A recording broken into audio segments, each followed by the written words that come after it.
ஒரு கிராமத்தில் ஒரு நல்ல மனம் கொண்ட பாட்டி வாழ்ந்து வந்தாள். ஒரு நாள் அவள் வீட்டில் மணம் மணக்கும் சுவையான வடைகள் செய்தாள்.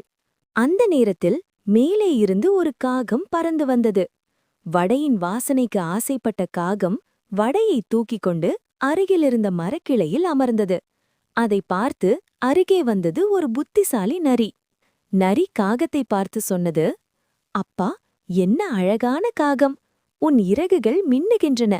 உன் குரலும் இப்படியே இனிமையா? ஒரு பாடல் பாடு பார்க்கலாமா? நரியின் புகழ்ச்சியில் மயங்கிய காகம் கா கா என்று கத்த முயன்றது. அவ்வளவுதான், வடையும் கீழே விழுந்தது. நரி சடார் என்று வடையை பிடித்துக்கொண்டு ஓடியது. அதை பார்த்த பாட்டி சிரித்துக்கொண்டே சொன்னாள், புகழ்ச்சியை நம்பினால் புத்தி போய்விடும். காகம் தன் தவறை உணர்ந்து வெட்கப்பட்டது. அதிக புகழ்ச்சியை நம்பக்கூடாது. புத்தியுடன் நடக்க வேண்டும்.